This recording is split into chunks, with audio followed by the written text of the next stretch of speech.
Next thing I know, the tiller has cracked out of my hand and I'm airborne. These two gentlemen risked their lives to help me, and I'm really grateful for that. John Marczyk was saved by his jacket. John had gone to his summer place on Ruxton Island off Vancouver Island to do some work before winter. I started out too late in the day, and I knew that I had a couple of hours worth of work there, but I didn't factor in complications. So basically, by the time I was ready to come home, we're into dusk hours. I've got no running lights on my boat, and I needed to make a decision. Do I stay here, which is the sensible thing to do? It'd be a little cold, but you know, I'd spend the night and head off in the morning. John's decision was to get to the mainland, but his challenge will be to navigate through the in-water debris that's common to some areas of British Columbia's coastline. I'm in my boat. All the debris from all off-coast British Columbia waters is in the water. Everything that's been on the shores for most of the year is launched, it's on the water. When John started boating, he made a decision that would play an important part in the events of that evening. He chose the right PFD.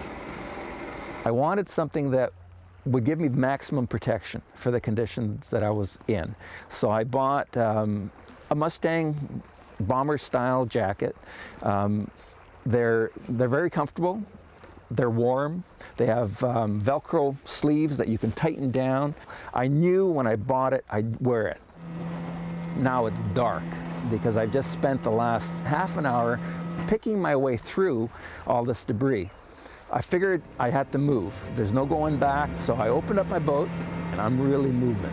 Next thing I know, the tiller has cracked out of my hand and I'm airborne. I had hit a dead head or something in the water, and my boat is now out of control, spinning around in circles, and I'm lying in the water looking at it and going, this is going to be a very inconvenient night. Basically, I had two choices. I could go back to where I came from, or I could make my way, swim about, say, 2.5 miles to shore. So I decided to make my way towards the Vancouver Island mainland. The jacket has Velcro cuffs, and so I tightened the Velcro as tight as I could tighten it so that there would be no water moving into my sleeve. And I did that with both cuffs. The waist has an elastic cord, so I moved it down and tightened it as much as I could and zipped it up as high as it could go. So essentially what I did is I turned this flotation device into a wetsuit. John was doing all the right things to help him survive. However, he was still very far from shore. When I started feeling like there was no point to push myself any further, that it was close enough people would hear me, that's when I started to call. I had been in the water for probably about 1.5 hours, close to 2 hours at that point. Lights were all on, it was supper time, it was Christmas time, so people were home with their families. There were a lot of people around, I just couldn't see them, they were a long ways away. And I wasn't sure whether people had heard me. The most difficult part of the whole situation is not knowing what was going on and knowing that there wasn't a lot of time left. I was cramping, I was hallucinating. A citizen who had heard John parked his truck on the shoreline. As soon as I saw the lights of that truck aimed out at sea, I knew that somebody was saying to me, we've heard you.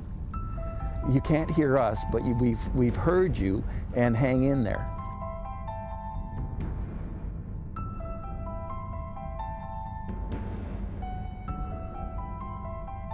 About 15 minutes, maybe at the most 20 minutes after that, there was a small rowboat with a small engine on it, maybe a 8-horse, moving around with I could just see it off in the distance. I could just see a flashlight moving around on the boat. When they got closer to me, I could line them up with the truck lights.